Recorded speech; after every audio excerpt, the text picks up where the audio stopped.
नमस्कार दोस्तों, आप सभी लोगों का 24 स्टडी वाला चैनल पर स्वागत है। आज मैं रसायन विज्ञान को पढ़ाऊंगी, जिसमें पहला टॉपिक है पदार्थ की अवस्थाएं। इसमें पहला प्रश्न है,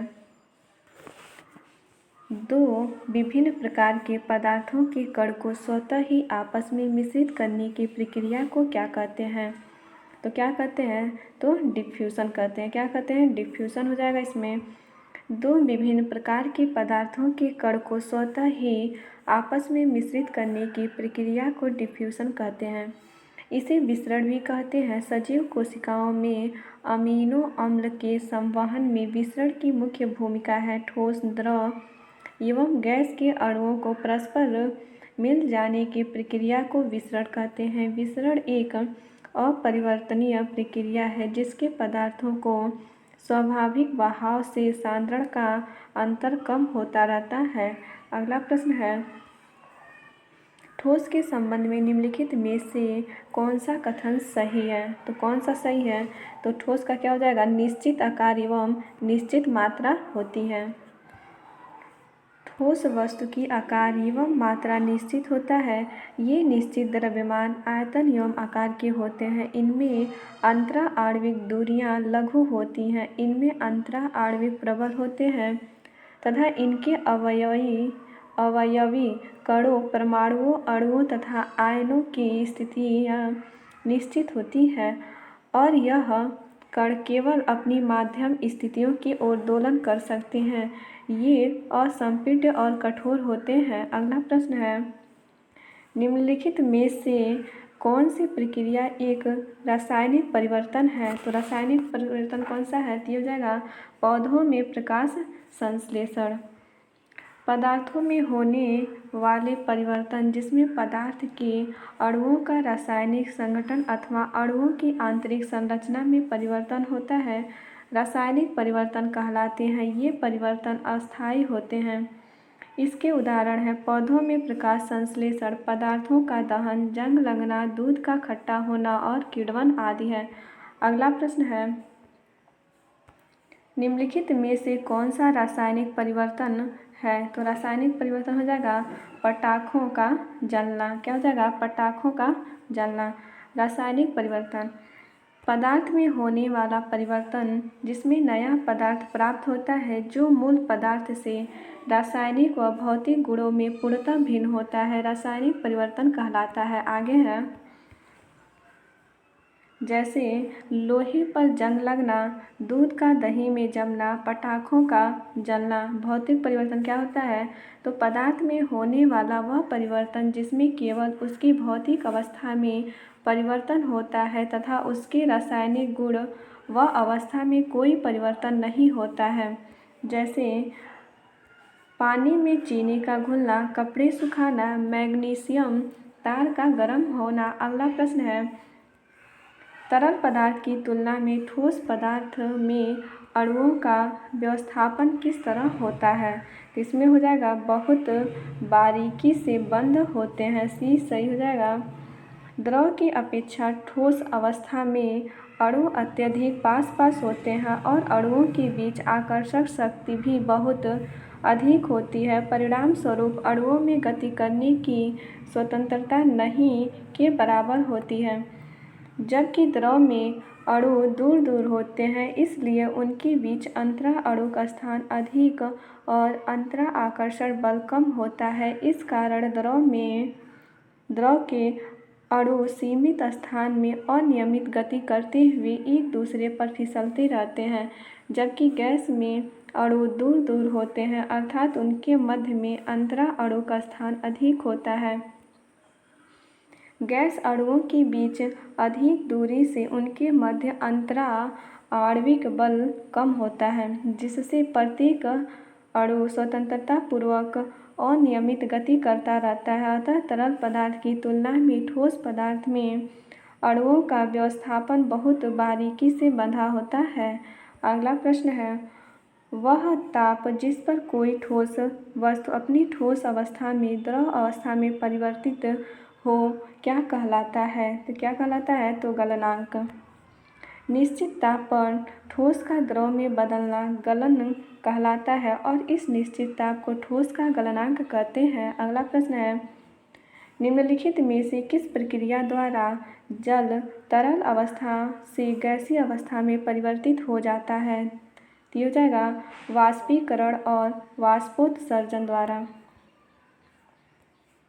पादपों के वायवीय भागों द्वारा जल का वाष्प के रूप में बाहर निकलना वाष्पोत्सर्जन कहलाता है तथा वह प्रक्रिया जिसमें तापमान द्वारा जल गैस अवस्था में परिवर्तन होता है वाष्पीकरण कहलाती है। वाष्पीकरण की प्रक्रिया औष्णांक अवस्था को छोड़कर प्रत्येक तापमान, स्थान व समय में होती है। वाष्पीकरण की दर कारकों पर निर्भर करती है।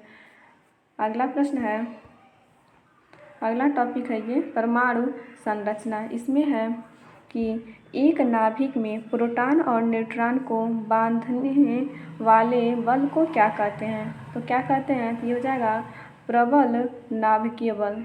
प्रबल नाभिकीय बल कहते हैं। नाभिक के अंदर लगने वाले बल को नाभिकीय बल कहते हैं। यह बल मुख्यतः न्यूक्लियनों, प्रोटॉनों तथा न्यूट्रॉनों के बीच लगता है। अगला है प्रोटियम, ड्यूटेरियम और ट्राइटियम को निम्नलिखित में से किसकी श्रेणी में रखा जाता है? तो ये हो जाएगा आइसोटोप। जिस तत्वों की परमाणु संख्या समान होती है परंतु द्रव्यमान संख्या अलग अलग होती है उन्हें समस्थानिक कहते हैं। जैसे हाइड्रोजन में 3 समस्थानिक, प्रोटियम 1s2, ड्यूटेरियम 1s2 और ट्राइटियम 1s3 है। अगला प्रश्न है,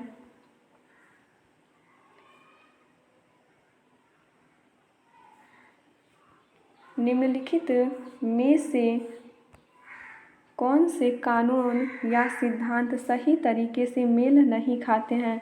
तो इसमें आपका हो जाएगा डी सही हो जाएगा। इसमें देख लेते हैं, हुंड का नियम, परमाणु में कोई भी 2 इलेक्ट्रॉन एक ही ऊर्जा स्तर पर नहीं रख सकते हैं। हुंड की उच्चतम बहुलता वाले नियम के अनुसार समान ऊर्जा वाले कक्षकों में इलेक्ट्रॉन का विवरण इस प्रकार किया जाता है कि पहले रिक्त कक्षकों में इलेक्ट्रॉन को भरा जाता है तथा उसके पश्चात आंशिक रूप से भरे कक्षकों में इलेक्ट्रॉनों का जोड़ा बनाया जाता है। अगला प्रश्न है, इलेक्ट्रॉन की खोज का श्रेय किसे जाता है? तो इलेक्ट्रॉन की खोज किसने किया? किया जाएगा जे थॉमसन। J Thomson. और भी देख लेते हैं खोजकर्ता। इसमें है इलेक्ट्रॉन का प्रतीक ई होता है और खोज करता है जे थॉमसन। प्रोटॉन का प्रतीक पी होता है और खोज करता है गोल्डस्टीन और नामकरण रदरफोर्ड ने किया था। न्यूट्रॉन का हो जाएगा एन, जेम्स चैडविक ने खोज की थी और नाभिक का हो जाएगा रदरफोर्ड। अगला प्रश्न है, प्रोटॉन का द्रव्यमान होता है तो प्रोटॉन का द्रव्यमान कितना होता है? तो ये हो जाएगा 1.672 6 × 10⁻24 ग्राम। आगे है, प्रोटॉन एक धनात्मक मूलकण है। क्या है? प्रोटॉन एक धनात्मक मूलकण होता है। इसकी खोज रदरफोर्ड ने 1919 ईस्वी में की थी। इस पर इलेक्ट्रॉन के आवेश 1.6 × 10⁻19 कूलाम के बराबर धनात्मक आवेश होता है। इनका द्रव्यमान 1.6726 × 10⁻24 ग्राम होता है। यह एक अस्थायी मूलकण है। अगला प्रश्न है, न्यूट्रॉन की खोज किसने किया? तो न्यूट्रॉन का खोज किसने किया था? तो ये हो जाएगा चैडविक। क्या हो जाएगा? बी सही हो जाएगा। न्यूट्रॉन आवेश रहित मूलकण होते हैं। न्यूट्रॉन क्या होते हैं? आवेश रहित मूलकण होते हैं। इनकी खोज चैडविक ने सन 1932 में की थी। ये प्रोटॉन के साथ परमाणु के नाभिक में स्थित होते हैं। इनका द्रव्यमान प्रोटॉन के द्रव्यमान के बराबर होता है। इनका जीवन काल 17 मिनट होता है। अगला है, निम्नलिखित में से किसने प्रोटॉन की खोज की थी? तो प्रोटॉन की खोज किसने किया था? तो ये हो जाएगा यूजीन गोल्डस्टीन ने। इसमें देख लेते हैं, परमाणु किसी तत्व का वह सूक्ष्मतम कण है जो उस तत्व की रासायनिक अभिक्रिया में भाग लेता है। सभी पदार्थों के मौलिक कण इलेक्ट्रॉन, प्रोटॉन तथा न्यूट्रॉन होते हैं। इलेक्ट्रॉन की खोज जे थॉम्सन तथा न्यूट्रॉन की खोज चैडविक ने किया। प्रोटॉन की खोज सन 1886 तथा 1922 के मध्य कई वैज्ञानिकों का योगदान रहा। इस कारण कुछ लेखक गोल्डस्टीन 1886 में किए थे को प्रोटॉन का खोजकर्ता मानते हैं, और अधिकांश वैज्ञानिक रदरफोर्ड 1919 में खोज किया था, इसके प्रोटॉन का खोजकर्ता मानते हैं, रदरफोर्ड को मानते हैं, और कुछ वैज्ञानिक रदरफोर्ड द्वारा उसकी खोज का वर्ष 1922 मानते हैं। आयोग ने प्रोटॉन की खोजकर्ता को यूजीन गोल्डस्टीन को माना है। तो प्रोटॉन के खोजकर्ता कौन हो जाएंगे? Eugene Goldstein. अगला प्रश्न है, न्यूट्रॉन, एक कण जो परमाणु के नाभिक का अंश है, की खोज किसने किया? तो ये हो जाएगा जेम्स चैडविक ने।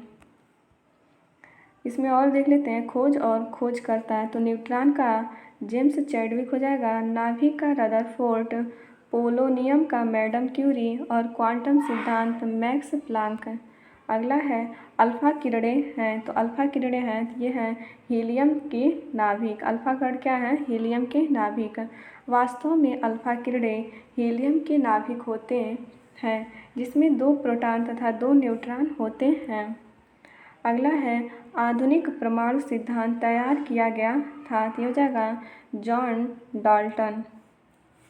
अंग्रेज रसायन वैज्ञानिक जॉन डाल्टन 1766 से 1844 ने सर्वप्रथम आधुनिक परमाणु सिद्धांत को प्रस्तावित किया।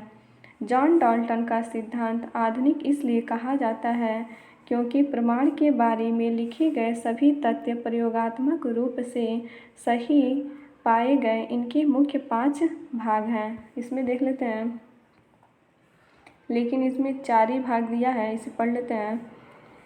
द्रव्य अति सूक्ष्म कणों से बना है जो परमाणु कहलाते हैं। परमाणु रासायनिक अभिक्रिया में भाग लेते हैं तथा रासायनिक अभिक्रियाओं में परमाणु विघटित या नष्ट नहीं होते हैं।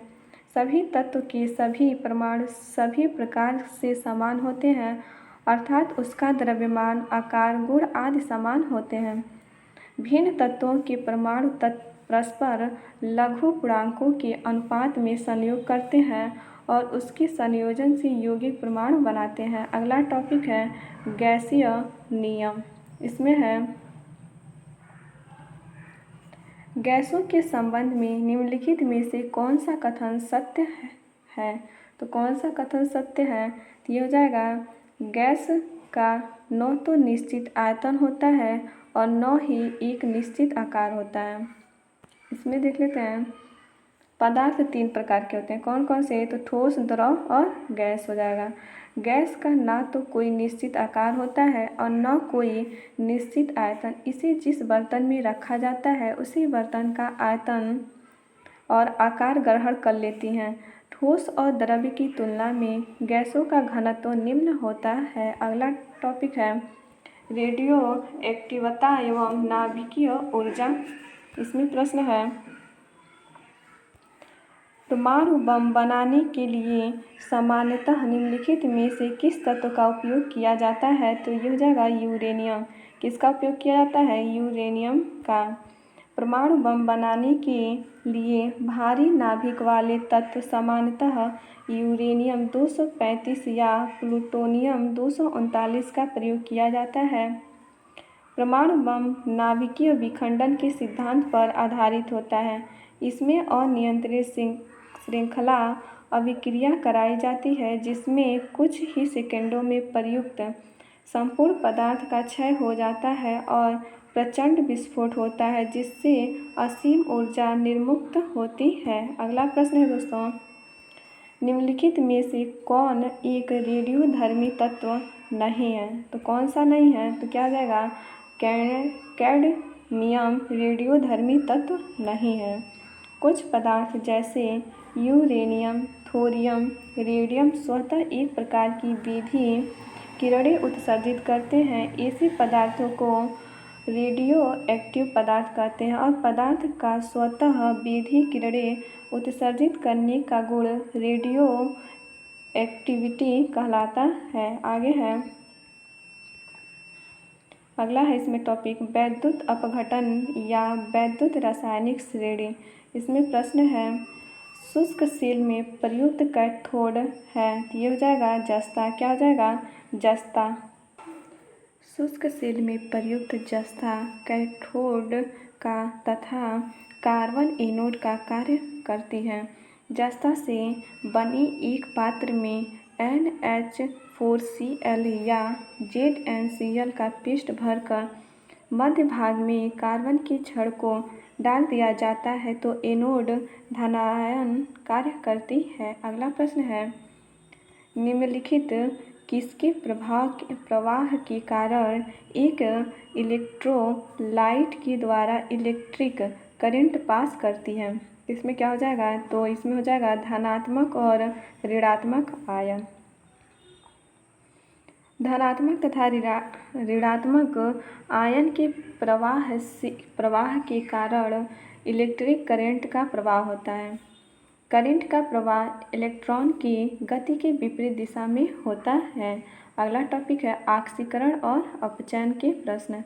इसमें है इलेक्ट्रॉन त्यागने की प्रवृत्ति कहलाती है, तो क्या कहलाती है? ऑक्सीकरण। इलेक्ट्रॉन त्यागने की प्रवृत्ति ऑक्सीकरण कहलाती है। ऑक्सीकरण वह रासायनिक प्रक्रिया है जिसमें कोई परमाणु या आयन एक या अधिक इलेक्ट्रॉनों का त्याग करके उच्च विद्युत धनात्मक अवस्था या निम्न विद्युत ऋणात्मक अवस्था में परिवर्तित होता है। अगला प्रश्न है फास्फोरस जब कास्टिक सोडा से क्रिया करता है तो उत्पाद PS3 तथा NaS2PO2 देता है। यह अभिक्रिया एक उदाहरण है, तो किसका उदाहरण है? तो इसमें आपका हो जाएगा ऑक्सीकरण और अपचयन का उदाहरण है। इसमें देख लेते हैं, ये आपका समीकरण है, इसे आप देख लीजिए। अतः स्पष्ट है कि अभिक्रिया में P का अपचयन तथा O का ऑक्सीकरण हो रहा है। आगे है संयोजकता या रासायनिक बंधन के प्रश्न। इसमें है कार्बनिक यौगिक में कार्बन की संयोजकता हमेशा होती है, तो कितनी होती है? ये हो जाएगा 4। कार्बन यौगिक में कार्बन की संयोजकता हमेशा 4 होती है। कार्बन का परमाणु संख्या 6 है। इसे आवर्त सारणी 4A में रखा गया है। कार्बन एक अधातु है। कार्बन क्या है? अधातु है। कार्बन में श्रृंखल का एक विशिष्ट गुण पाया जाता है जिसके कारण कार्बन यौगिकों की संख्या कार्बोनेट व साइनाइड को छोड़कर अन्य सभी तत्वों के यौगिकों की संख्या से अधिक है। अगला टॉपिक है अम्ल, क्षार एवं लवण। इसमें है कि एक दुर्बल एसिड एवं प्रबल क्षार के बीच बने नमक का pH मान कितना हो सकता है? तो कितना होता है? तो हो जाएगा 10। एक दुर्बल एसिड एवं प्रबल क्षार के बीच बने नमक का pH मान 10 हो सकता है। pH किसी विलयन की अम्लता या क्षारकता का एक माप है। pH मान किसी विलयन की क्षारीयता या अम्लीयता की माप है। pH का परास 0 से 14 तक होता है। अम्लीय विलयन का मान 7 से कम, क्षारीय विलयन का मान 7 से अधिक और उदासीन विलयन का मान pH मान कितना होता है? 7 होता है। उदासीन का 7 होता है, क्षारीय विलयन का मान 7 से अधिक होता है और अम्लीय का क्या होता है? 7 से कम होता है। अगला है हमारा शरीर, यहाँ बताना है pH सीमा के भीतर काम करता है। कितने pH सीमा के भीतर काम करता है? तो ये हो जाएगा 7 से 7.8 pH के बीच में के भीतर काम करता है। पावर ऑफ हाइड्रोजन या pH सबसे पहले सन 1909 में कार्लसबर्ग लेबोरेटरी के रसायन शास्त्री सोरेंस पेडर लॉरिट्ज सोरेनसन ने प्रस्तुत किया। मानव शरीर का पीएच मान 7 से 7.8 रेंज के भीतर कार्य करता है। जब पीएच मान 7 से कम होता है तो अम्लीय तथा 7 से अधिक होता है तो पदार्थ क्षारीय होता है।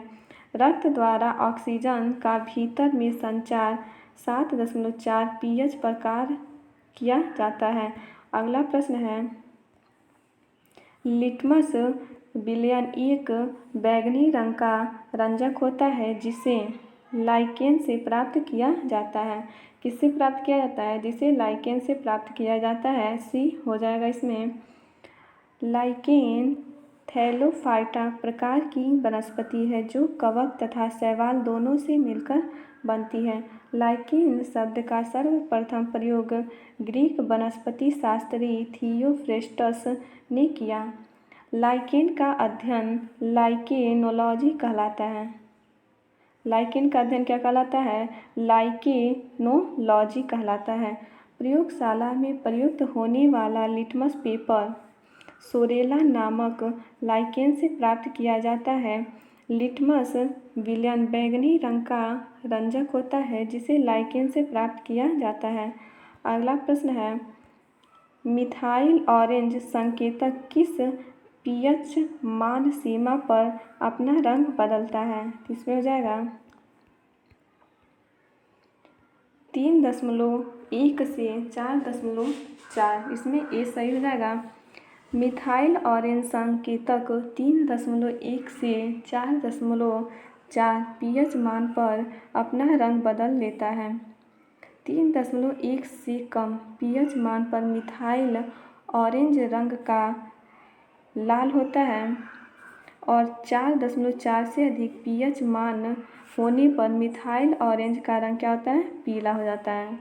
आगे है, निम्नलिखित में से कौन सा मान एक क्षारीय विलयन की पीएच का प्रतिनिधित्व करता है? तो कौन करता है? तो हो जाएगा 10। किसी विलयन में हाइड्रोजन आयनों के सांद्रण के व्युत्क्रम के लघुगणक को उस विलयन का पीएच कहते हैं। किसी विलयन का पीएच मान 7 से कम होने पर वह अम्लीय और 7 से अधिक होने पर वह क्षारीय होता है। जब पीएच 7 उदासीन विलयन को बताता है। पीएच 7 क्या बताता है? उदासीन विलयन को। अगला प्रश्न है, सार्वजनिक आपूर्ति हेतु पानी का पीएच मान किस श्रेणी में होता है? तो ये हो जाएगा 6.5 से 8.5। शुद्ध पानी का पीएच मान 7 होता है। क्या होता है? शुद्ध जो पानी होता है उसका पीएच मान 7 होता है। सामान्य रूप से 7 से कम पीएच के साथ पानी अम्लीय माना जाता है। 7 से अधिक होगा तो पीएच के साथ पानी क्षारीय माना जाता है। सतह जल प्रणालियों में पीएच के लिए सामान्य सीमा 6.5 से 8.5 होता है और भूजल प्रणालियों के लिए पीएच श्रेणी 6 से 8.5 के बीच होता है। अगला प्रश्न है, मोटर वाहन की बैटरी में कौन सा अम्ल का प्रयोग होता है? तो ये हो जाएगा H2SO4। क्या हो जाएगा? H2SO4। सल्फ्यूरिक अम्ल H2SO4 को रसायनों का संग्रह कहा जाता है। इसे कशिश का तेल भी कहा जाता है। सल्फ्यूरिक अम्ल का प्रयोग स्टोरेज, बैटरी, पेट्रोलियम के शुद्धिकरण आदि में होता है। सल्फ्यूरिक अम्ल एक प्रबल निर्जलीकारक है। चीनी पर सांद्रण सल्फ्यूरिक अम्ल डालने पर वह सुलझ जाती है। इस प्रक्रिया में चीनी का निर्जलीकरण हो जाता है। अगला प्रश्न है, एप्सम का औद्योगिक नाम क्या है? तो ये हो जाएगा मैग्नीशियम सल्फेट। क्या होता है? Magnesium sulphate. Magnesium sulphate MgSO4 7H2O को क्या कहते हैं? ये मैग्नीशियम सल्फेट है को एप्सम कहते हैं। इसे हिंदी में सेंधा नमक के नाम से जाना जाता है। इसका प्रयोग स्वास्थ्य और सौंदर्य प्रसाधन में किया जाता है। अगला है शुद्ध पानी का पीएच निकटतम है तो कितना होता है, तो ये हो जाएगा 7। पीएच मूल्य, पीएच मूल्य क्या होता है, पीएच मूल्य एक संख्या होती है जो पदार्थ के अम्लीयता व क्षारीयता को प्रदर्शित करती है। इसकी खोज सोरेनसन ने की थी। पीएच का मान 0 से 14 के बीच होता है। जिन विलयनों का मान 7 से कम होता है वे अम्लीय होते हैं। आगे है, जिन विलयनों का मान 7 से अधिक होता है वे क्षारीय होते हैं। और शुद्ध जल उदासीन होता है अर्थात पीएच मान 7 होता है। शुद्ध जल विद्युत का कुचालक होता है। क्या होता है, जो शुद्ध जल होता है वो विद्युत का कुचालक होता है। 4 डिग्री सेल्सियस पर जल का घनत्व अधिकतम तथा आयतन न्यूनतम होता है। अगला है, नाइट्रिक अम्ल किस धातु पर बेअसर होता है, तो किस पे बेअसर होता है, तो ये सोना पर। नाइट्रिक अम्ल सोना धातु पर बेअसर है। नाइट्रिक अम्ल निकिल, चांदी, तांबा, एल्युमिनियम, जिंक आदि धातुओं से क्रिया करता है। अगला है, विट्रिऑल का तेल किसे कहा जाता है, तो ये हो जाएगा सल्फ्यूरिक एसिड हो जाएगा। तो सल्फ्यूरिक एसिड H2SO4 को आयल ऑफ विट्रिऑल कहते हैं। अगला टॉपिक है मोल संकल्पना। इसमें है 51 ग्राम अमोनिया में कितनी मोल अमोनिया मौजूद होती हैं, तो ये हो जाएगा 3। क्या हो जाएगा, 3। इसमें है N बराबर होता है मास बटे मोलर मास। इसको सॉल्व करेंगे तो ये आपका आ जाएगा 3 मोल। अगला टॉपिक है तत्वों का वर्गीकरण। इसमें है आधुनिक आवर्त सारणी में निम्नलिखित में से किस आवर्त में 5 गैर धातुओं को रखा जाता है, तो किसको, तो ये हो जाएगा आवर्त 2 में।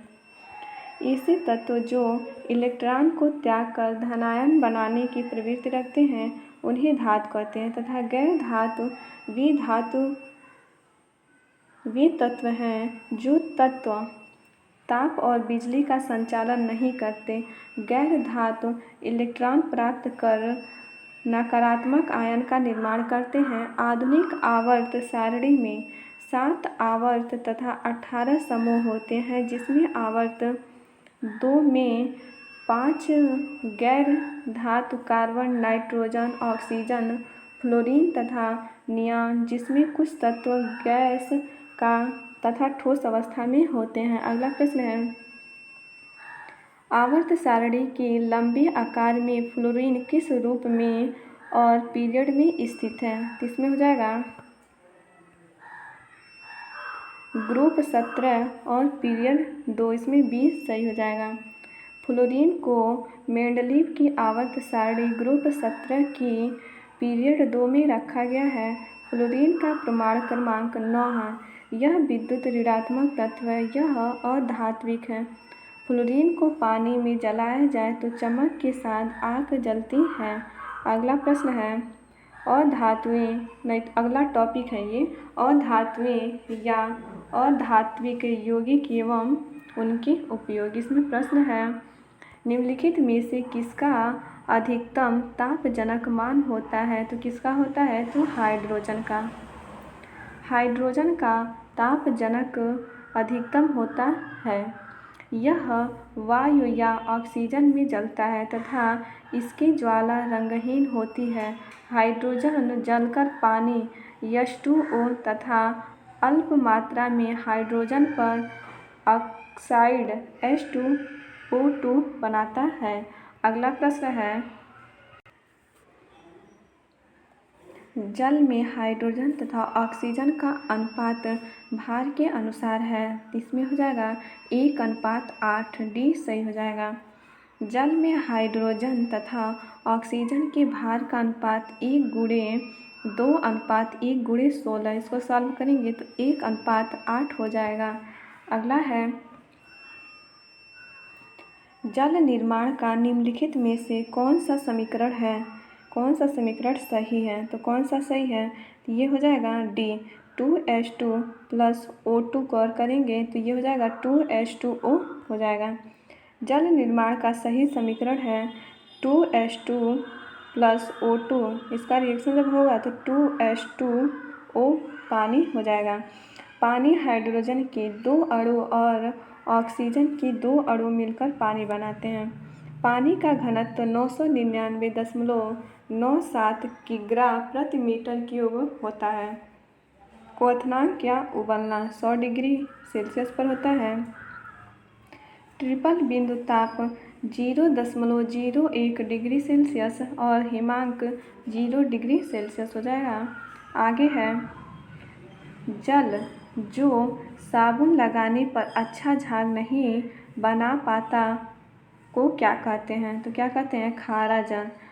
खारा जल हो जाएगा। खारा जल क्या होता है? तो साबुन के साथ झाग नहीं बनाता है। कैल्शियम और मैग्नीशियम अणुओं की अधिकता के कारण खारा जल में झाग नहीं बनता है। अगला प्रश्न है दहन के लिए निम्नलिखित में से कौन सी गैस आवश्यक है? इसमें हो जाएगा ऑक्सीजन। क्या हो जाएगा? ऑक्सीजन। ऑक्सीजन आवर्त सारणी का 8वां तत्व है। यह रंगहीन, स्वादहीन तथा गंधहीन गैस है। यह दहन के लिए आवश्यक है। यह गैस स्वयं नहीं जलती परंतु जलने में सहायक होती हैं। अगला है ऑक्सीजन की खोज किसने किया था? तो ऑक्सीजन की खोज प्रिस्टले ने किया। किसने किया था? प्रिस्टले ने ऑक्सीजन की खोज की थी। ऑक्सीजन रंगहीन, स्वादहीन तथा गंधहीन गैस है। इसकी खोज के अध्ययन में जी प्रिस्टले तथा C.W. सीले ने महत्वपूर्ण भूमिका निभाई थी। वास्तव में ऑक्सीजन तत्व की खोज सन 1772 में कार्ल सीले नामक वैज्ञानिक ने पोटेशियम नाइट्रेट को गर्म करके प्राप्त किया था। अगला प्रश्न है लाफिंग गैस निम्नलिखित में से किसका एक यौगिक है? तो किसका यौगिक है? तो नाइट्रोजन का। लाफिंग गैस का रासायनिक नाम नाइट्रस ऑक्साइड है जिसका रासायनिक सूत्र N2O है। इसका प्रयोग शल्य क्रिया और दंत चिकित्सा में इसकी एनेस्थीसिया के प्रभाव के कारण होता है। अगला है हास्य गैस क्या है? तो हास्य गैस किसे कहते हैं? तो हो जाएगा nitrous oxide. Nitrous oxide N2O रंगहीन मीठी गंध की गैस है। इसका स्वाद मीठा होता है। इसे सूंघने से उत्तेजना उत्पन्न होती है और हंसी आने लगती है, इसलिए हास्य गैस लाफिंग गैस कहते हैं।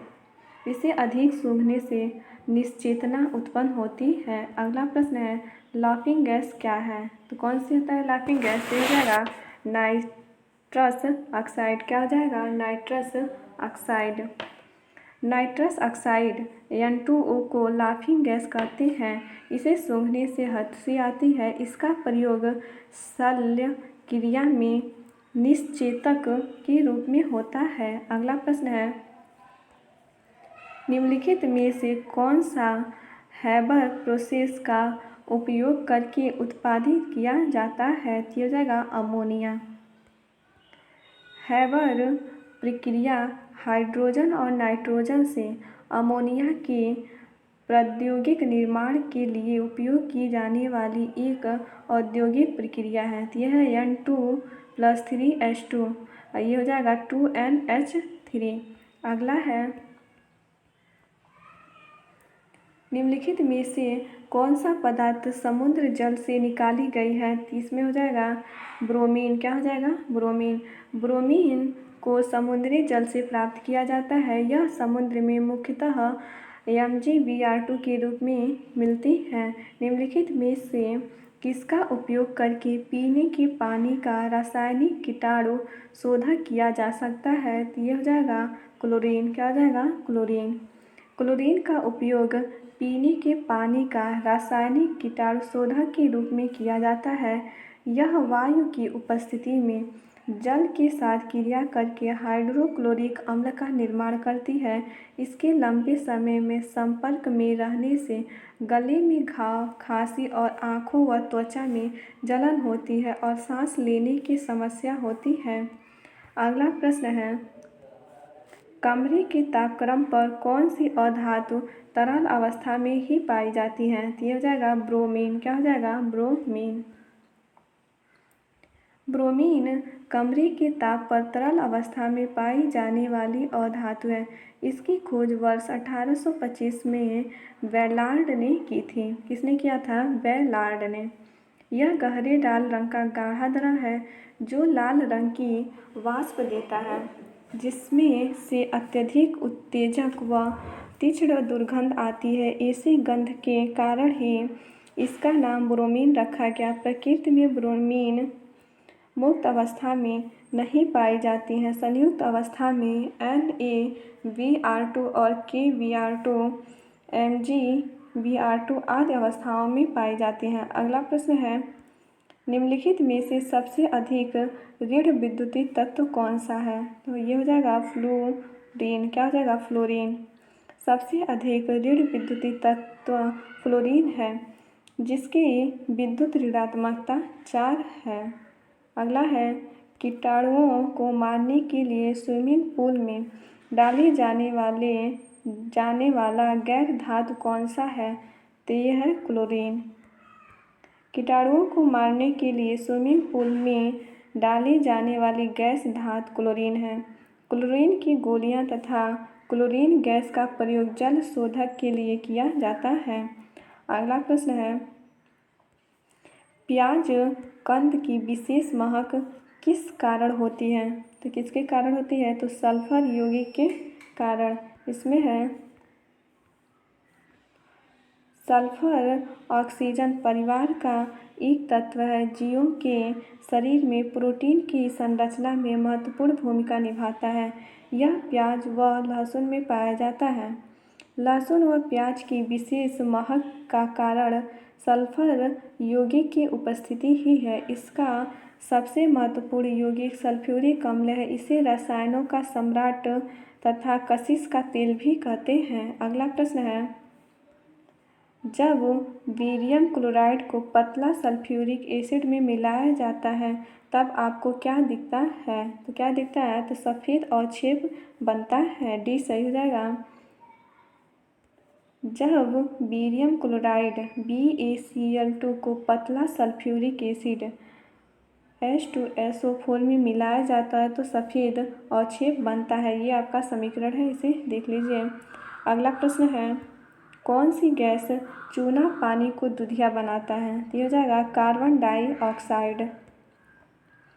कार्बन डाइऑक्साइड CO2 गैस चूना पानी को दूधिया कर देती है। जब CO2 गैस को चूने के जल में प्रवाहित किया जाता है तो पहले अविलयशील CaCO3 कैल्शियम कार्बोनेट का सफ़ेद अवक्षेप बनता है, जो CO2 गैस के आधिक्य में विलयशील कैल्शियम बाइकार्बोनेट में परिवर्तित हो जाता है। इस प्रकार चूने के पानी का दूधिया रंग समाप्त हो जाता है।